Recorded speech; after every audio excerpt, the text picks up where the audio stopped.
Hey, Kevin. Hey, what's going on, Karen? Well, tell me what day is today. Today is Monday, August 21st, 2023. Yeah. How's it been going? Been going extraordinarily well the last week, but certainly in the last, 3 or 4 days. Yeah. You had a big weekend, didn't you? A very busy weekend. Yeah. And body responded. I'm extremely satisfied with the way my body responded to the demands that I placed upon it. Yeah. I guess we could start with the 6-minute walk. Yeah, because we were talking about you maybe getting to go back to work, doing what you did before, and then thinking about, well, if you had a patient that needed to do a 6-minute walk, would you be able to do it? Right. And then you go ahead. So.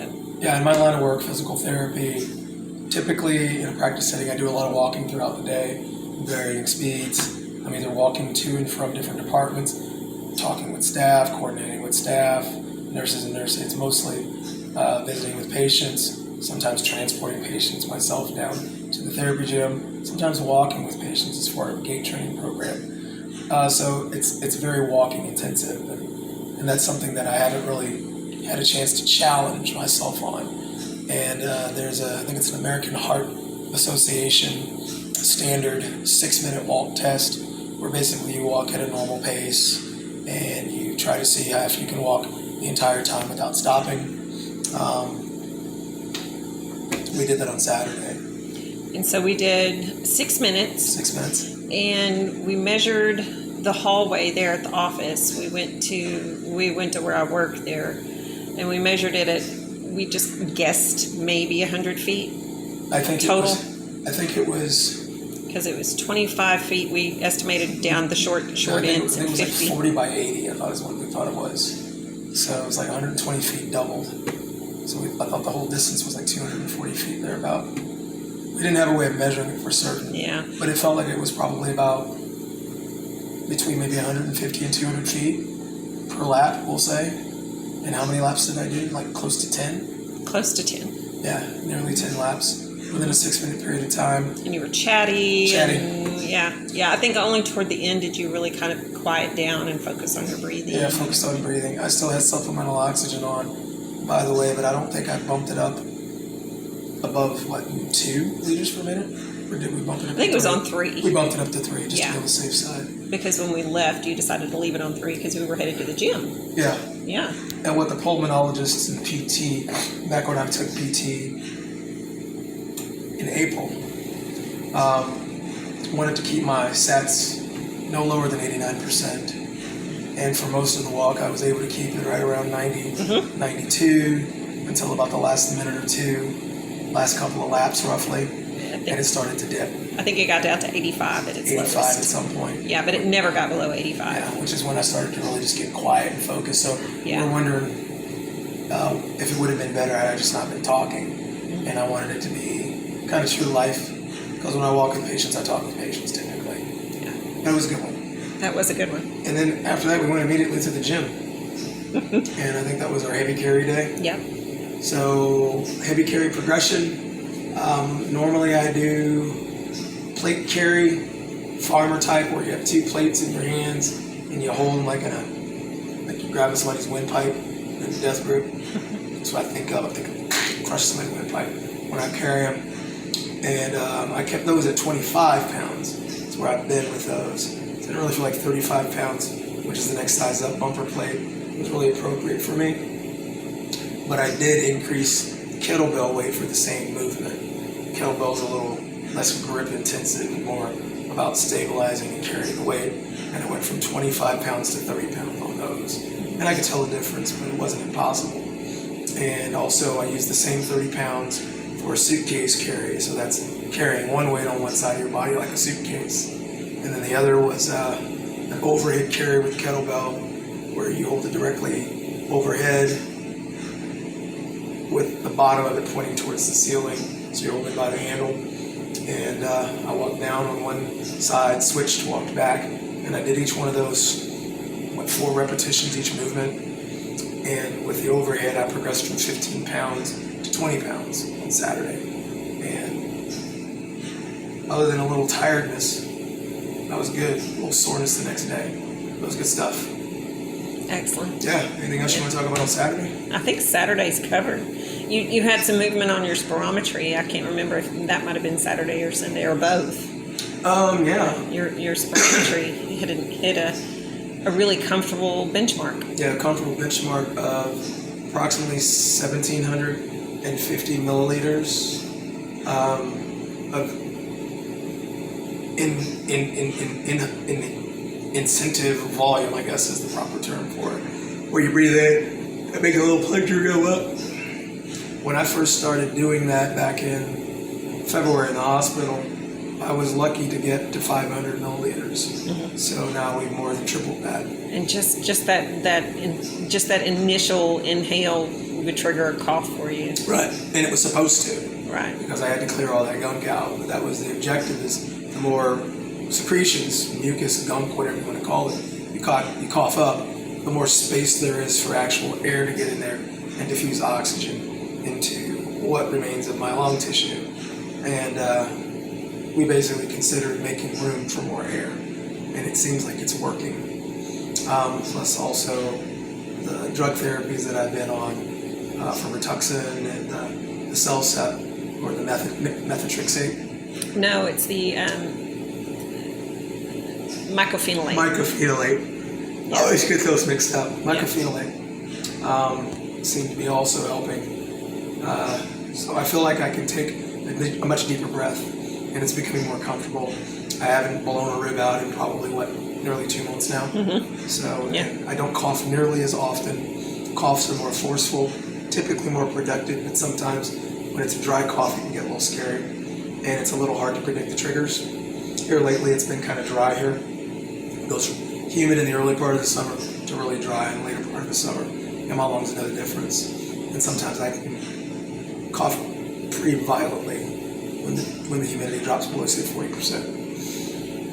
But here recently, talking about benchmarks, you were able to actually enjoy going outside and... I had a Stogie. Actually, I've had 2 Stogies in the last, week or so.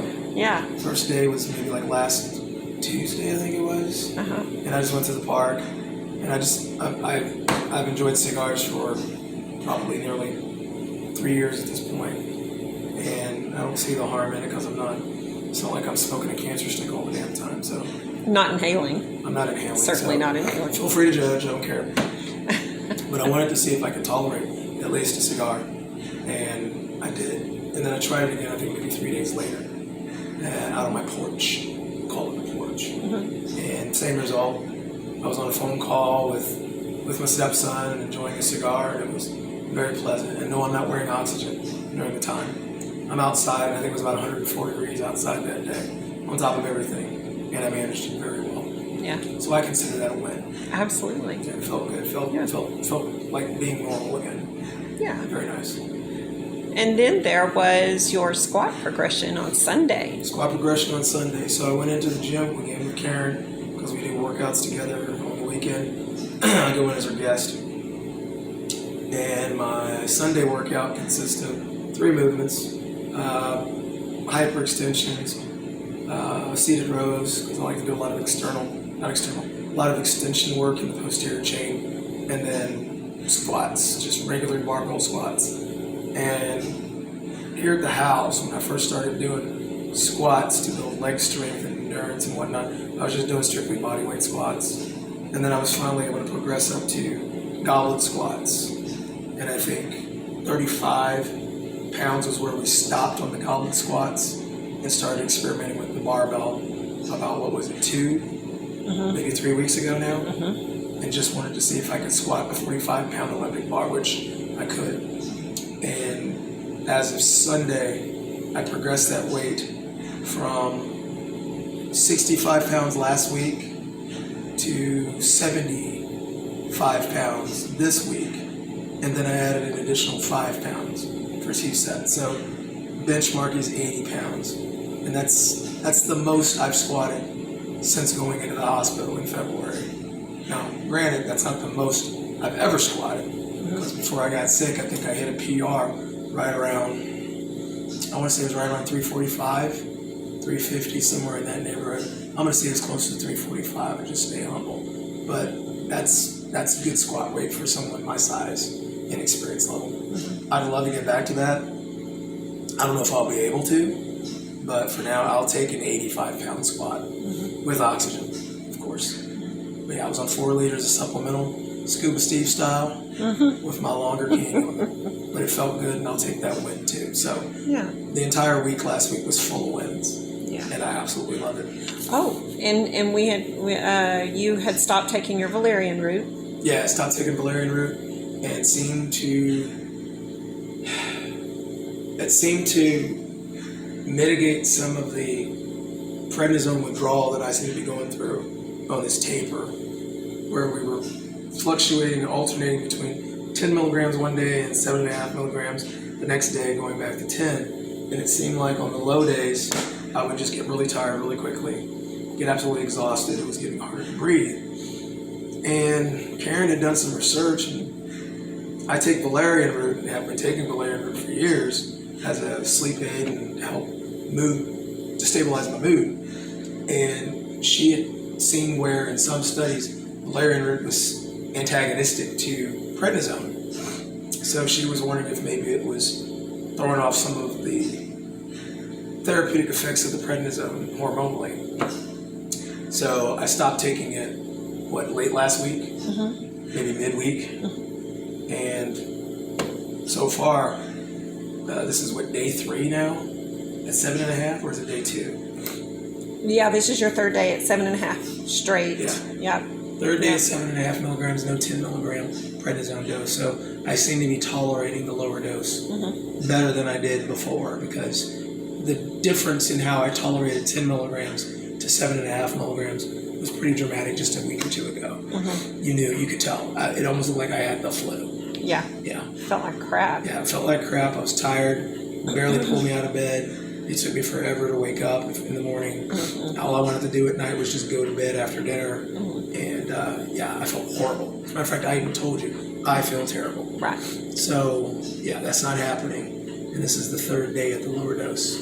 So it's safe to say that I'm managing the new dose, finally, very well. And maybe my adrenals are waking up like they're supposed to do their job. It's good news. Another win. Another win. All right, so... And another one. And another one.